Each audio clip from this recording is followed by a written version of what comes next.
오늘은 부활주일이죠.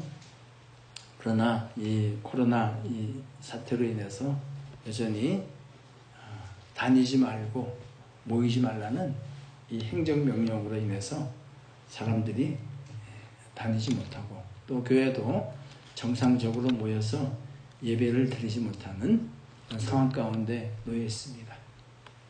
먼저 이 말씀의 오늘의 제목처럼 풀어놓아 다니게 하라 하는 이 말씀처럼, 주님의 말씀처럼 하루속히 우리가 자유롭게 다니고 왕래하며 모여서 예배하는 그날이 오기를 이 시간 먼저 간절히 소원합니다. 우리가 불과 몇 개월 전만 해도요, 이러한 사태를 예상한 사람이 있었습니까? 없었습니까? 작년 11월, 12월만 해도, 아니, 올해 1월, 2월만 해도 제가 어디 비행기를 타고 여행을 갔는데요. 그때 사람들이 전혀 공항에서도 마스크를 쓴 사람도 없었고요. 오히려 마스크를 쓰면은 이상한 사람 취급받았어요. 근데 지금은요, 다 하나같이 마스크를 쓰고 다니고, 또 마스크도 어떤 분들은 2겹씩 끼고 다니고, 또 손에는 장갑을 다 끼고 다니고, 전혀 우리가 예상치 못한 그런 일 가운데 우리가 놓여 있는 것이죠. 그런데요, 성경을 우리가 보게 되면요, 우리가 이 일도 예상하지 못했지만은 주님께서 다시 오시는 그날도 우리가 예상할 수 있을까요? 없을까요? 이거는요, 이 코로나 이 사태보다도 더 예상을 할 수가 없습니다. 그래서 요한계시록 16장에 있는 말씀을 한번 보시면, 보라, 내가 도둑같이 오리니 누구든지 깨어 자기 옷을 지켜 벌거벗고 다니지 아니하며 자기의 부끄러움을 보이지 않는 자는 복이 있도다 하는 말씀을 통해서, 언제 도둑이 나 언제 갈 테니까 얘기하고 옵니까? 아니죠. 주님께서는 도둑같이 온다고 말씀하시는 것이죠. 전혀 예상치 못한 그 시기에. 그래서 여기서 벌거벗지 않는다 하는 이 말씀은 옷을 입고 있으라는 얘기죠. 즉 믿음의 옷을 입고 있으라 하는 이 말씀이고, 이 믿음의 옷은 뭡니까? 믿음의 옷은 믿음의 행위, 행실을 얘기하는 것이죠. 그래서 베드로후서 3장에 있는 말씀을 또 다 같이 한번 10절 읽겠습니다. 다 같이 시작. 그러나 주의 날이 도둑같이 오리니 그날에는 하늘이 큰 소리로 떠나가고 물질이 뜨거운 불에 풀어지고 땅과 그 중에 있는 모든 일이 드러나리로다. 베드로 사도도 말씀하셨습니다. 주의 날이 어떻게 해요? 도둑같이 온다. 그러면은 이 도둑같이 오는 이때에, 주님이 오시는데 우리가 어떻게 해야겠습니까? 그것에 대해서 11절 말씀은, 이 모든 것이 이렇게 풀어지리니 너희가 어떠한 사람이 되어야 마땅하냐. 주님께서 이렇게 도둑같이 오시는데 우리가 어떠한 사람이 되어야 마땅하냐 하고 베드로 사도는 묻고 있습니다. 어떤 사람이 되어야 된다고 말씀합니까? 그 말씀은 거룩한 행실과 경건함, 즉 믿음의 삶을 살라는 것이죠. 그리고 14절 말씀을 또 보시면 읽겠습니다. 그러므로 사랑하는 자들아, 너희가 이것을 바라보더니 주 앞에서 점도 없고 흠도 없이 평강 가운데서 나타나기를 힘쓰라. 즉 점도 없고 흠도 없다. 참 무서운 말이죠. 꼭 그렇게 되라고는 하지 않으셨습니다. 어떻게 하라고요? 힘쓰라고. 그러니까 믿음의 행위를, 우리가 믿음이 있다고만 얘기하지 말고 믿음을 행위로서 삶 가운데 열매 맺어라.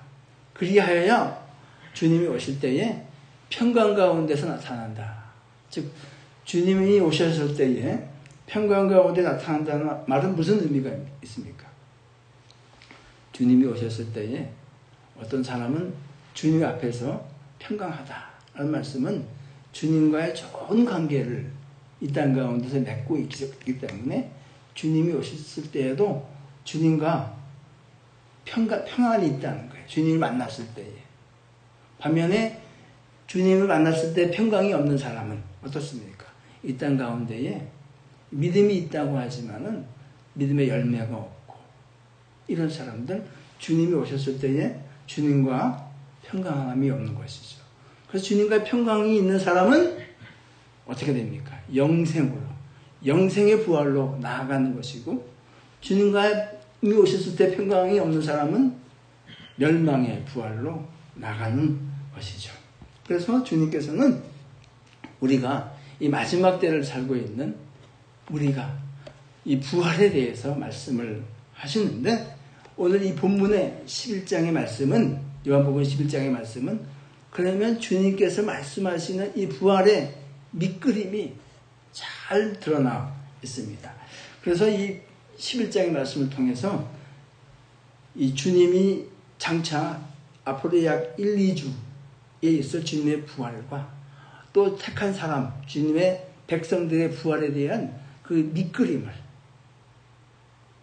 이 말씀을 통해서 오늘 주고 계시는 것이죠. 특별히 오늘 본문의 말씀에는요, 주님께서 3가지 명령을 하십니다. 3가지 명령을 하세요. 그 명령을 한번 우리가 보겠습니다. 자, 크게 한번 읽어주세요. 1번 시작. 돌을 옮겨라. 2번 나사로야 나와라. 3번 풀어놓아 다니게 하라. 주님께서 명령을 3가지를 하셨어요. 돌을 옮겨라. 나사로야 나와라. 그리고 풀어놓아 다니게 하라. 라고 주님께서 이 3가지 명령을 오늘 하고 계십니다. 38절과 39절 말씀을 보시면 또 같이 한번 읽을까요? 시작.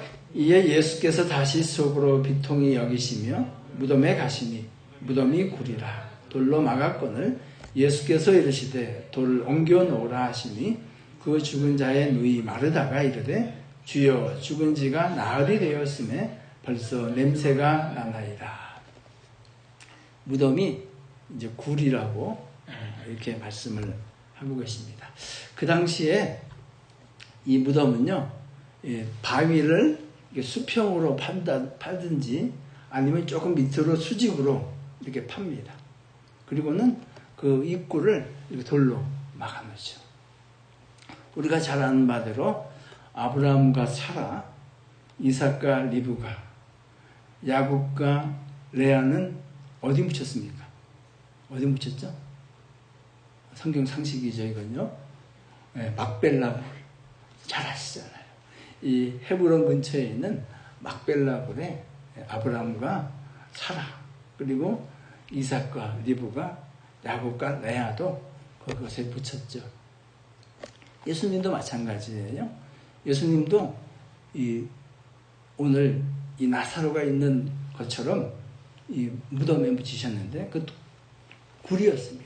그래서 마가복음 15장 46절을 말씀 보시면은 요셉이 세마포를 사서 예수를 내려다가 그것으로 사서 바위 속에 판 무덤, 그러니까 바위를 파가지고 굴을 만들어서 무덤을 만든 것이죠. 그리고는 그곳에 예수님을 이렇게 안장을 하고 돌을 굴려서 무덤 문을 막았다. 이렇게 말씀을 하고 있습니다. 그런데 오늘 예수님께서 이 나사로를 살리시는 이 장면은 이 나사로가 죽은 지 며칠 됐습니까? 나사로가 죽은 지 4일이 지난 시점입니다. 어저께인가 그저께 그 뉴욕에 이 코로나19 논의에서 생명을 잃으신 분들을 하도 많으니까 어떻게 하고 있습니까? 저 뉴욕 인근에 그 하트섬이라는 곳에 크게 도랑을 파고 이열로 해가지고 관을 올려놓고 이렇게 합장하는 모습을 봤습니다. 아주 이 참혹한 모습이 보이죠. 그리고는 하도 사람들이 많이 돌아가시기 때문에 이 시신을 보관할 장소도 부족하기 때문에 냉동 컨테이너에다가 이렇게 보관을 하고 있다고 그런 소식 뉴스를 제가 접하고 있습니다. 그 당시 이 나사로가 죽었을 때 당시에는 이 냉장고도 없었고 냉동고도 없었죠. 그리고 이 팔레스타인은 아주 더운 그런 지역입니다. 그러니까 사람이 돌아가시면요, 오래 두지를 못합니다. 그래서 그 당일이라든지 그 다음날 이 무덤에, 굴에 이렇게 안치를 하게 됩니다. 여러분, 사람이 또는 뭐 동물도 마찬가지지만은 죽으면은 어떤 현상이 일어나는 줄 아세요? 몸에? 약 1시간 정도 지나면요, 몸이 빳빳하게 굳습니다. 굳어요. 아주 빳빳하게 굳어요. 그리고 이게 언제까지 지속이 되냐면은 약 하루 정도 이게 지속이 됩니다. 물론 사람마다 편차가 있겠지만 이것을 뭐라 그러냐면은 사후강직이라고 합니다. 사후강직. 그리고 이 사후강직이 언제 풀리냐면은 이 하루 정도 지나면은 사후강직이 풀려요. 그래서 몸이 아주 이렇게 흐물흐물해집니다. 그리고 본격적으로 그때부터 급속한 시신의 부패가 일어납니다. 그러니까 이 4일 됐으니까 사후강직도 다 풀렸고 급속하게 이 시신의 부패가 일어나고 있는 시점이다. 그것이 예수님께서 이 나사로의 무덤 앞에 서 있는 그런 시점입니다. 이 말씀을 묵상하면서 좀 엉뚱하지만 이런 생각을 좀 해봤습니다. 무슨 생각이냐면 만약에 그 당시에 유대인들의 장례 풍습이 이렇게 돌을 파서 굴에 안장하는 것이 아니라 한국이나 미국처럼 땅을 파고요. 땅을 좀 깊게 파고 관을 내리고 묻는 이런 방식이었다면 가정을 한 거예요. 그러면 예수님께서 그 현장에 가셨을 때 뭐라고 하셨을까요? 뭐라고 하셨을까요? 저는 물론 제 말이 틀릴 수도 있지만은 이 다음에 천국 가셔서 한번 여쭤보세요. 저는 주님께서 이렇게 말씀하셨을 것 같아요.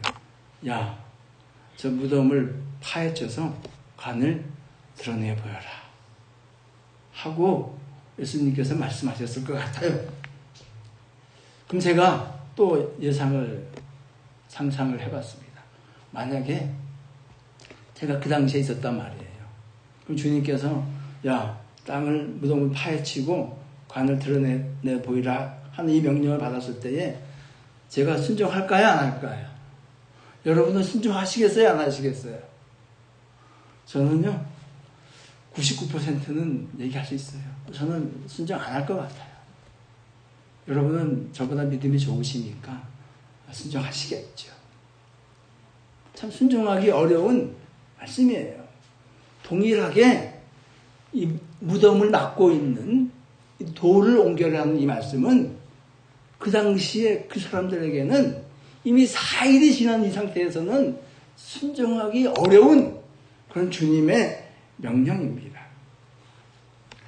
그래서 이 돌을 옮긴다는 것은 보통 사람 같으면은 생각할 수도 없는, 일반적으로는 그렇게 하지 않는 그런 주님의 명령인 것이죠. 그래서 이 마르다가 얘기하잖아요. 주님, 벌써 4일이나 돼서 썩은 냄새가 나고 있다고 말씀하는 것이죠. 그러면 왜 주님께서는 나사로가 병들었을 때에 오라는 부탁을 받았을 때에도 지체하셨고, 그리고 4일이나 되는 이 나사로의 무덤 앞에 오셔서 왜 돌을 옮겨 놓으라고 말씀하고 계실까요? 왜일까요? 여러분, 주님께서는 왜 그렇다고 생각하십니까? 주님께서는요, 이 사건을 통해서 나사로를 살리시는 이 기적을 통해서 무엇을 말씀하고 계시냐면요, 보통 이 사람들이면은, 일반적인 사람이면은 이 부활의 능력을요, 죽은 사람이 살아나는 것을 믿을 사람이 있어요, 없어요? 없어요. 그렇기 때문에 돌을 옮기는 것, 이 자체가 일반 사람들의, 저와 여러분의 생각을 뛰어넘는 겁니다. 주님께서는 이것을 알려주시기 위해서 믿음이 없이는 돌을 옮겨놓지 못하기 때문에 이것을 말씀하시기 위해서 돌을 옮겨 놓으라 이렇게 말씀하고 계시는 것이죠. 그래서 주님께서는 이어지는 말씀에 이 말씀을 하고 계시는 거예요. 40절과 41절 다 같이 읽어주세요. 시작. 예수께서 이르시되 내가 하나님의 영광을 보리라 하지 아니하였느냐 하시니 항상 내 말을 들으신 줄을 내가 알았나이다. 그러나 이 말씀을 하옵는 것은 둘러선 무리를 위함이니 곧 아버지께서 나를 그들로 믿게 하려 함이니이다. 제가 빨간 글씨로 해놨죠. 어떻게 해요? 믿으면 믿을 때에 비로소 이 주님의 말씀을 순종할 수 있다는 것이죠. 지금은 그렇지만은 이 사태가 끝나고요. 길 가는 사람 붙잡고 한번 물어보세요. 보통 사람들 같으면요. 죽은 사람이 살아나는 것을 당신은 믿습니까? 안 믿습니까? 물어보면요. 예수 믿는 사람 말고 100사람이면은 100사람 다 어떻게 죽은 사람이 살아나냐고 얘기합니다. 믿지 않는 것이 당연한 것이고 세상의 생각이에요.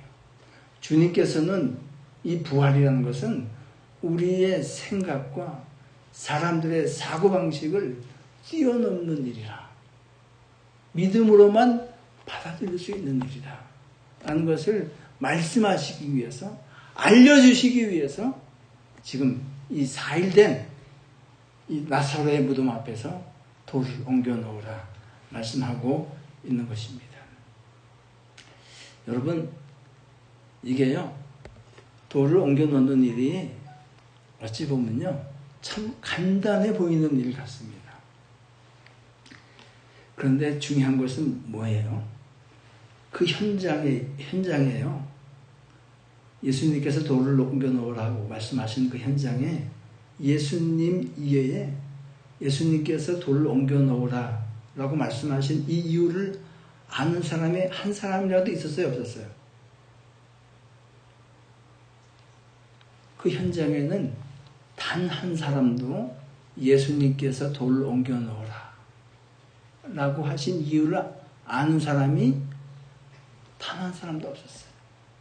이게 중요한 거 아니겠어요? 아니, 그러면 그 사람들이 저희들보다 못난 사람들입니까?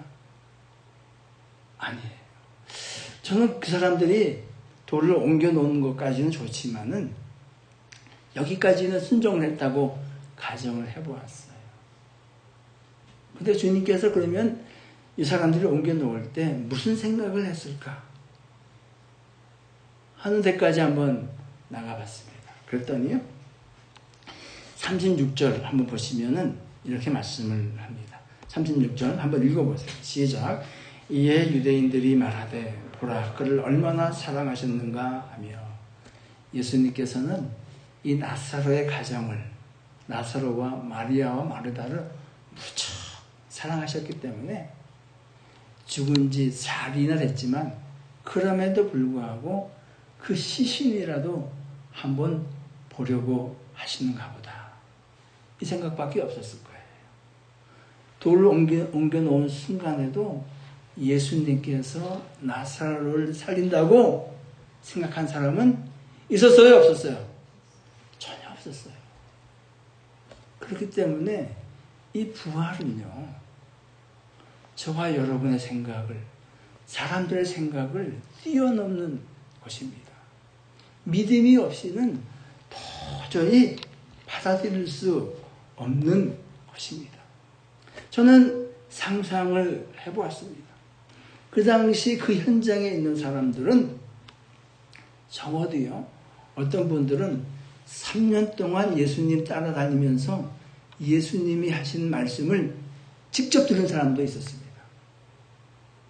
그 중에는요, 예수님께서 소녀야 일어나라, 달리라 쿵 할 때 소녀가 일어난 것을 본 사람도 있었을 겁니다. 그 중에는요, 어떤 사람은 오병이어 물고기 2마리하고 떡 5개로 5,000명을 먹이는 것을 본 사람도, 직접 먹은 사람도 있었을 겁니다. 그럼에도 불구하고 주님께서 돌을 옮겨 놓으라 말씀하실 때에 주님께서 왜 옮겨 놓으라고 말씀하시는지 이해한 사람은 단 한 사람도 없었어요. 그 사람들이 우리보다 못난 사람들입니까? 우리보다 주님으로부터 말씀을 들었으면 더 확실하게 들은 사람이고 기적을 경험했어도 더 많이 경험한 사람들이 그 사람들이었어요. 그럼에도 불구하고 이 사람들은 무덤에서 돌을 옮겨놓으라 할 때에 그 주님의 그 말씀을, 그 의도를 이해할 수 없었던 것이죠. 그래서요, 우리가 다른 사람에 대해서 우리가 성경을 지금 간접 체험하고 있는 거잖아요. 마찬가지로 다른 사람들의 믿음에 대해서는 우리가 얘기하기 쉽습니다. 그러나요, 그 현실이 나의 것이 되면은 사람들은요, 전혀 다른 현상을 보입니다. 동일하게 어쩌면 저와 여러분도 그 현장에 있었으면은 이렇게 얘기할 겁니다. 마리아와 동일해요.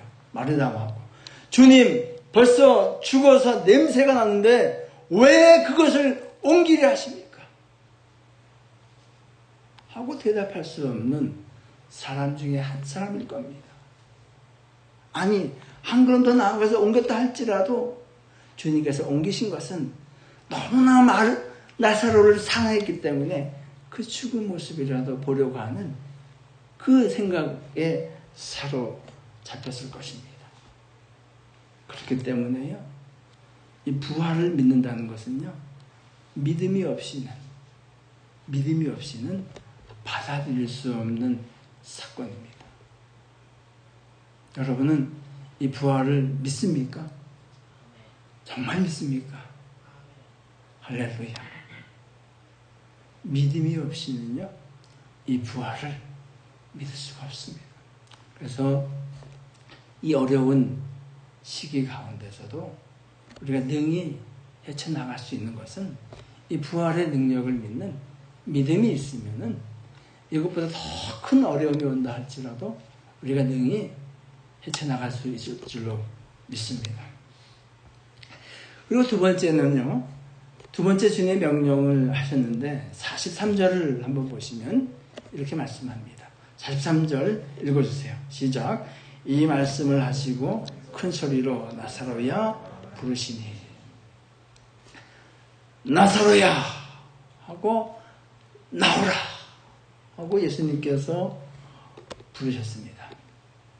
또 저는 이런 생각을 해봤습니다. 제가 어떤 분이 돌아가셨어요. 4일은 안 됐다 할지라도 돌아가신 지 한 이틀 됐어요. 저 여러분이 누구야 일어나라 하면 그 사람 일어납니까? 일어나요. 믿음 좋으신 분들은 그럴 수 있을지도 모르겠어요. 제가 얘기하면요, 저는 확신해요. 100% 그 사람 안 일어나요. 왜 안 일어나죠? 왜 안 일어납니까? 안 일어나는 이유는 단 한 가지예요. 부활은요, 전적으로 누구에게 달려 있습니까? 부활은 전적으로 주님의 주권입니다. 믿으시면 아멘 하세요.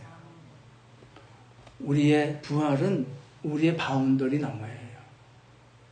우리가 아무리 내가 믿음이 좋다고 할지라도, 다른 사람이 그 사람 믿음 좋다고 인정을 해도 주님께서 아니야 그러면은 생명의 부활로 나갈 수 없어요. 부활은 전적으로 주님의 주권인 줄로 믿으시기를 바랍니다.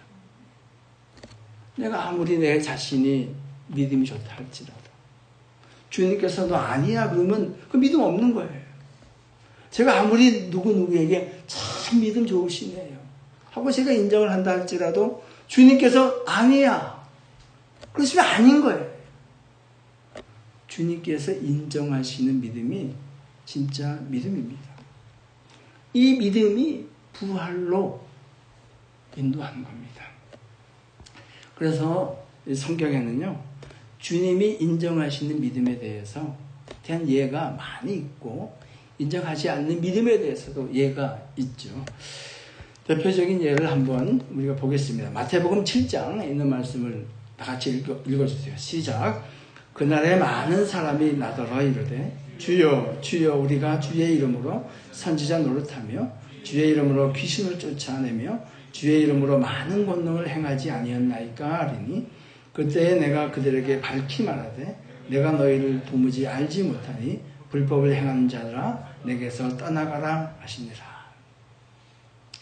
이 사람들이 뭐 권능을 행하고 귀신을 쫓아내는 것도 이 사람들의 고백은 뭐예요? 주님의 이름으로 했다는 거예요. 그럼에도 불구하고 주님께서 인정하세요? 안 하세요? 인정 안 하신다는 거예요. 그런데 이거 언제예요? 주님께서 이 땅에 다시 재림하셨을 때 하시는 말씀이에요. 그럼에도 불구하고 주님께서 인정하지 않는다는 거예요. 너희들이 내 이름으로 했다 할지라도. 주님께서 인정하시는 믿음이 정말 믿음입니다. 대부분의 사람들은요, 여기 지금 교회 앞에 귀신이 들린 사람이 여기 와서 앉아있다고 한번 해보세요. 그럼 그 사람 앞에 가서 정말 기도해서 귀신 쫓아낼 사람 있어요? 여기? 대부분의 사람들은요, 귀신 들린 사람 앞에 가면 오금이 저려가지고요, 잘 가지도 못해요. 근데 이 사람들은 뭐라 그래요? 주님의 능력으로 내가 귀신을 쫓아냈다고 이렇게 얘기하고 있어요. 근데 주님께서는 인정하지 못한다는 거예요. 왜냐하면 온전한 믿음으로 행하지 않았다는 것이에요. 즉 이것은 주님의 영광을 위해서 한 것이 아니라 자신의 이름을 드러내기 위해서 한 행위라는 것이에요. 이 행위는 다분히 성령의 능력으로 한 것이 아니라 사단의 능력으로, 이름은 주님의 이름을 사용했지만 사단의 능력으로 기적을 행한 것입니다. 사단도 광명한 천사로 우리 앞에 나타날 수 있습니다. 정말 주님께서 인정하시는 믿음을 갖는 저와 여러분이 되시기를 원합니다.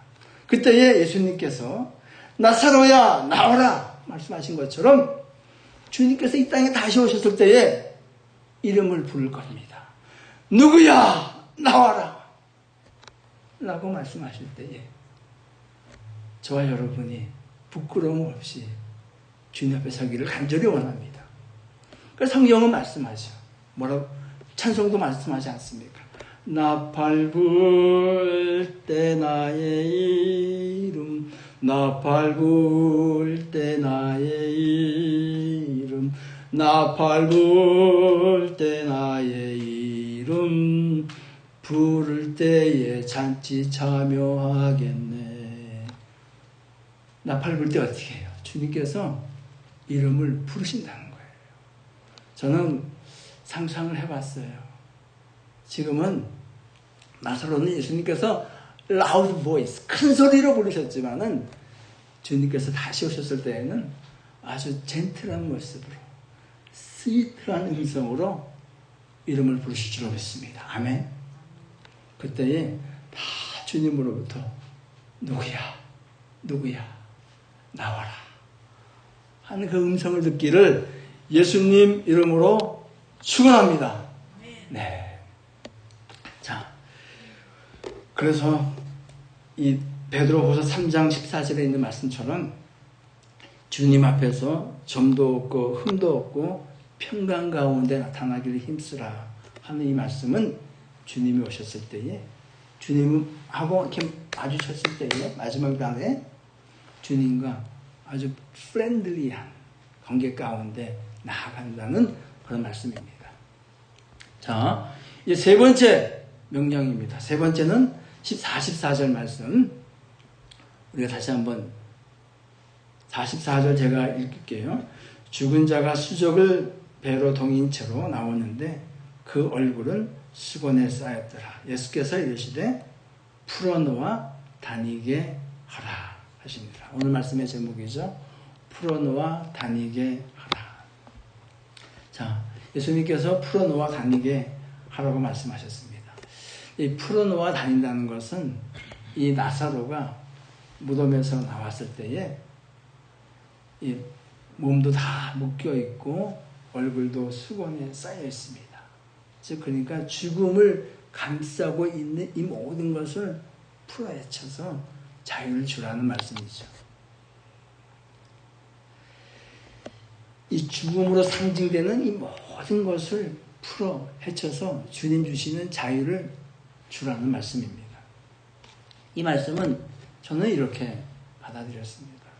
이미 주님께서 인정하시는 믿음을 가지고 있는 사람은 이 땅 가운데서도 이 부활의 능력으로 이미 그 삶을 살고 있는 사람들이다. 즉 사망의 권세가, 이 사단의 권세가 풀어헤쳐진 사람, 주님 안에서 참 자유를 누리고 있는 사람, 너희가 진리를 알지니 진리가 너희를 자유케 하리라 하는 이 말씀을 통해서 이 사단의 사망 권세를 풀어헤쳐진 사람, 이미 부활의 능력은 이 땅 가운데서 이미 누리고 있는 사람, 주님께서 그 사람을 향해서 풀어놓아 다니게 하라라는 말씀을 하는 것이죠. 그래서요, 믿음이 좋은 분들, 정말 주님께서 인정하시는 믿음을 가지는 분들은 생각은 이렇습니다. 제가 보니까 그래요. 그런 분들 만나면은 그분들의 그 말씀의 고백은 이렇습니다. 이 땅에 살든지 천국에 살든지 그건 중요치 않다는 거예요. 왜냐하면 이미 이 땅에서 천국의 삶을 누리고 있어요. 그래서 이 땅에서 삶을 마감하는 것은 단지 이 땅에서 천국으로 이사가는 것이라고 그렇게 표현을 하고 있습니다. 그래서 또 찬송가 239장은 그렇게 노래하고 있지 않습니까? 1절만 우리 다 같이 한번 해볼까요? 1절만 다 같이 시작. 저 배는 본향집 날마다 가까워 내 갈 길 멀지 않으니 전보다 가깝다. 더 가깝고 더 가깝다. 거룩할 때는 내 가까운 곳일세. 아멘. 이 나사로에게 이 헝겊과 수건을 풀어헤치라, 사망으로 대표되고 있는 이것을 풀어헤치라는 이 말씀은 이 사망의 권세를 풀어헤치고 주님 주시는 자유 가운데 살고 있는 이 사람들의 모습, 곧 저와 여러분의 모습인 줄 믿습니다. 아멘. 이것이 주님께서 세 번째 풀어놓아 다니게 하라 하는 명령인 것입니다. 자, 마지막으로 한 가지만 더 나누고 말씀을 마치겠습니다. 먼저 오늘 주님께서 말씀하신 세 가지 명령을 다시 한번 우리가 읽겠습니다. 다 같이 시작. 돌을 옮겨라. 나사로야 나오라. 풀어놓아 다니게 하라. 이 주님의 명령입니다. 그런데 주님께서요, 이 세 가지 명령을 하시면서 아주 특이한 명령이 점이 있습니다. 그 죽은 소녀를 살리실 때에는 소녀야 일어나라. 달리다 쿰 하셔서 소녀가 죽음에서 일어났습니다. 그런데 오늘 이 나사로 사건은 아주 특이한 점이 하나가 있어요. 뭐냐면요, 이 기적을 일으키시면서 주님께서는 사람들의 통참을 요구하고 계세요. 보세요. 돌을 옮겨라 할 때 주님께서 돌을 옮기셨습니까? 풀어놓아 다니게 하라 할 때 주님께서 풀으셨어요? 누가 풀었습니까? 누가 풀었어요? 그 현장에 있던 사람들이 돌을 옮기고 그 현장에 있던 사람들이 풀어주었습니다. 그렇죠. 동일하게 이 부활은요, 우리가 누리게 될, 아니 지금도 부활의 능력에 있는 우리의 삶은요, 이 부활의 능력은 주님의 전적인 주권과 그리고 우리의 반응이 합하여질 때에 온전한 이 부활의 능력이 나타나는 것입니다. 이 돌을 옮기는 것에 대해서는 이미 믿음이 없으면 옮길 수 없다는 것에 대해서는 말씀을 나눴습니다. 근데 제가 상상으로요, 그 현장에 한번 가봤습니다. 근데 이제 이 나사로가 어떻게 나오는지는 모르겠어요. 팔다리가 다 묶여져 있고, 그 얼굴도 다 가려져 있는데 잘 보이지도 않고, 팔다리가 묶여져 있는데 어떻게 나왔는지는 잘 모르겠어요. 근데 주님께서 하시는 거죠. 나와 있어요. 여러분 같으면은 가서 그거 풀 수 있어요? 그 선거 풀고 얼굴에 있는 거 풀 수 있어요? 나 풀 수 있다고 하시는 거예요. 그 몸에는요, 아주 썩은 냄새가 진동을 합니다. 그렇지 않겠어요? 시신에서 나온 그 진물이라든지 썩은 그 물이 다 젖어 있을 거예요. 그거 가서 만질 수 있어요? 그거 만질 수 있는 사람 별로 없어요. 또 조금 재미있는 상상을 해봤습니다. 요즘에 영화를 보게 되면요, 죽은 사람들이 막 일어나잖아요. 그래서 막 어떻게 막 사는 사람도 쫓아가죠. 뭐죠? 좀비잖아요, 좀비. 갔는데 나사로가 갑자기 확 덮치면 어떻게 해요? 그럼 요즘이니까 하는 얘기예요. 좀비 되는 거죠. 돌을 옮기는 것도요, 믿음이 없이는 못합니다. 그 죽은 사람 만지는 것도요, 못해요. 제가 장례식에 가보면요, 뭐라 그래요? 돌아가신 분도 전 안 만지잖아요. 동일해요.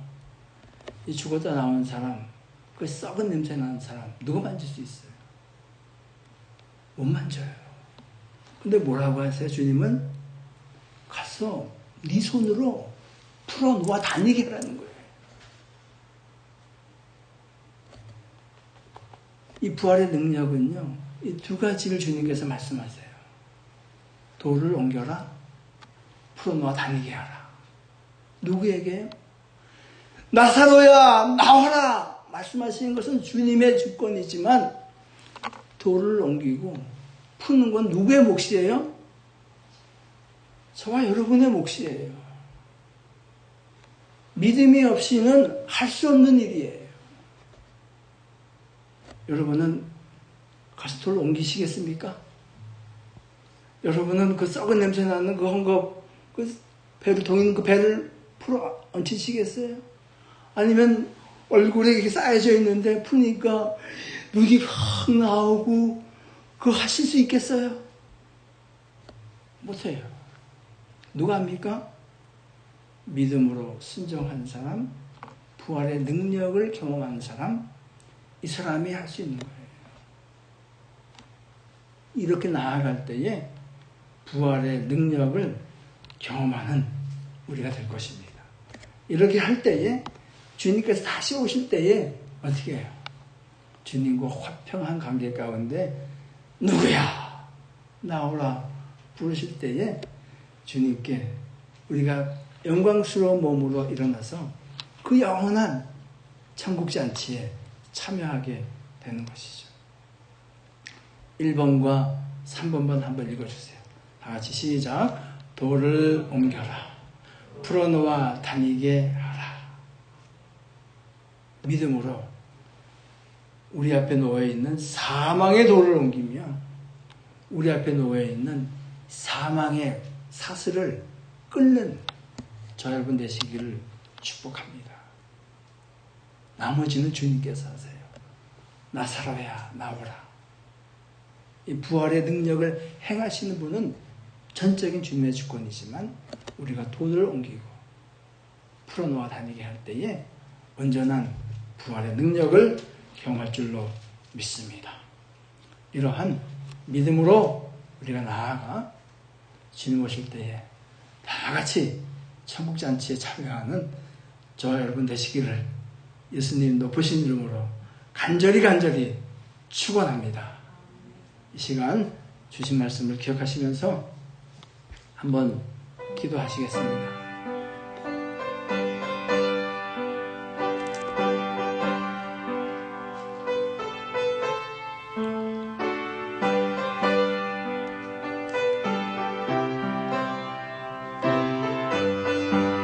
스스로에게 한번 물어보시기 바랍니다. 나사로의 그 무덤의 현장에서 주님께서 돌을 옮기라 말씀하실 때에 그것을 이해하고 아는 사람은, 순종하는 사람은 없었습니다. 그럼에도 불구하고 주님께서 돌을 옮기라 말씀하실 때에 옮길 때에 주님의 능력이 나타났습니다. 과연 나에게는 그 돌을 옮기는 믿음이 있는가? 스스로에게 질문하여 보시기 바랍니다.